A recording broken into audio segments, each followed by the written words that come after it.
It is morning, all soft balmy yellow. I clutch at a mug like it needs the pressure of my hands to stay whole. I am walking with a basket of eggplants and lemons. My legs operate of their own accord. I hang about somewhere behind my eyes while my hands pay for groceries at the self-serve checkout, and then I am smoking a cigarette from a pack I have no recollection of buying. I am probably crying, but the tears feel so foreign they are more like an allergic reaction than the presence of my own sadness. I do not know what I feel. I forget most things I've ever written about this. I guess I shed layers of selfhood over and over. I pick them back up again. I slip into and out of my own skin. I have a disorder characterized by forgetting. Some say people like me lose time, but it feels more like losing context. It is morning, all soft balmy yellow, and I don't remember the past 5 weeks. There is a profound absence of meaning. It makes the gentle morning feel sinister, like I have just woken into a life that does not belong to me. I don't know what I have been doing, or if I do, it feels as though I have been following a narrative that no longer fits with my beliefs about who I am. What are my beliefs about who I am? What is my narrative? Why have I cut my hair? Why is my desk on the other side of my room? Why do I have friends that spontaneously have the quality of strangers? I slip out from under myself.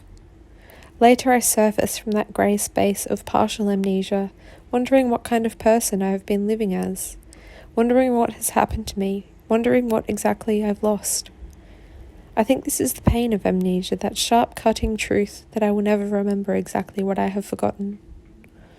There is nothing neat about it. I shift between parts of myself without knowing, only to return to my body with wounds on my arms, only to carry the heavy thing of my shame to the hospital, only to explain that I do not remember hurting my flesh, only to explain the uncanny absence of pain when the doctor injects the lignocaine before the sutures. Sometimes I am not believed. Sometimes I believe the people who do not believe me more than I believe myself. This capacity to deny my own experiences is at the heart of this disorder. It is perhaps the premise upon which I am built, the architecture of my personhood. I am far too good at not believing the truth of my experience. I am so good at this repetitive disbelief that my brain has segmented itself into multiple states of identity. And for those states of identity to persist, they must stay separate. They must hold their own memories, emotions, actions and reactions, all of which must not be perceived as congruent with the rest of my selfhood. It is not too hard to explain. Imagine. I was a creative child. I loved colours. The way yellow reminded me of that yoky joy I felt when I sang along to the radio. How blue spread out like the stillness of deep night when I stayed awake listening to the shrill of cicadas and rain against a tin roof. I was playful, open-hearted, good with words. I wrote stories. At school I did work meant for children older than me. I was clever but never serious. My belief in fairies felt as important as my schoolwork. I always had bruised knees. Things happened to this child that, without the protection of dissociation, would have extinguished her creativity and her self-belief. Things happened that, without dissociation, would have rendered her too afraid to learn and too afraid to play. Without dissociation, this little girl could not retain her selfhood, could not continue to see herself as good and bright and loving and kind. How could she believe herself to be good at the same time that she was told repetitively that she was possessed by the devil? How could she concentrate on her schoolwork at the same time that she went home to the threat of violence? How could she be a child when her home was a place of abuse and neglect and relentless hurt? My personhood simply could not survive my trauma, so my brain made multiple versions of personhood and kept them separate. One part of me kept going to school, kept believing herself to be good, bright, and clever. This part of me was able to concentrate even when she lived inside the same tiny body, gasping for breath as hands pressed down against the softness of her throat and held her there as wordless things were done to the most private parts of herself. I was only able to survive because I did not always remember. And for the years and years I spent in environments that were not safe, my dissociation kept parts of my mind from knowing the truth of what happened to me. Had I understood my trauma as it was happening, I would not have survived. As I moved through the world, my mind created more and more separations. Parts that held only memories without emotions, parts that held only emotions without memories, parts that existed to navigate certain situations which necessitated that I remain separate from my experiences in order to survive. My brain created parts of me that went to school, parts that socialized with other children, parts that cared for my little brother like he was my own son. At the heart of all these separations lay the premise that I must not know about my trauma, and by extension I must not know about my dissociation. I must not know what I do not remember. This was the premise that allowed me to survive. When I hear people question the validity of my disorder, it hurts not because I am not believed, but because my disorder developed in response to situations too awful to believe in myself. My mind already disconnects me from things that have hurt me the most. Those parts of me exist in a dark room, disconnected from the use of my voice, removed from the capacity to tell their story. In that room there is violence and sexual abuse and emotional neglect. There are stories that make others sick and afraid. In that room there is also a child being told that her experiences cannot be real, that she does not exist as a person. Denying my DID is to deny the parts of me that hold my trauma, and my brain already denies those parts. It is already hard enough for me to believe that they exist. Denial is, in essence, how my dissociative barriers remain present. In denying my DID, others only reinforce the dissociation that already exists in my brain. The most healing thing for me is to be believed by other people. It is only through others' belief in my condition that I have been able to begin to believe myself. I am beginning to understand that this is more than a disorder. It is a way of being that kept me safe when my world was hostile. My way of being a person developed over time in response to an external world that constantly threatened to harm me. As a human person, I developed in a fundamentally different world than children who have not experienced ongoing trauma. Now that my world is safe, my way of being no longer fits. My dissociation has become problematic, not because it was a problematic way for my brain to respond to the crisis, but because the crisis is over and my brain continues to exist as if it has not yet ended. For years I did not know what was happening to me. The experience of fragmentation and multiplicity has never been neat or easy. It is a constant navigation of a world full of triggers, moments, smells, sensations, and relationships that push me out of my body and cause another part to take over. A part that remembers the emotions of trauma, or a part that remembers how to quell those emotions so that I remain unaware of their origins. For a long time I did not know what my triggers were. Dissociation separated the trauma memories from the stimulus that evoked them. I was myself, then I was not. My friends were people who only knew part of me. Other parts came forward and found the people that loved me to be strangers. Slowly and then all at once I got sick. Parts of me that carried the emotions of my trauma came forward more and more.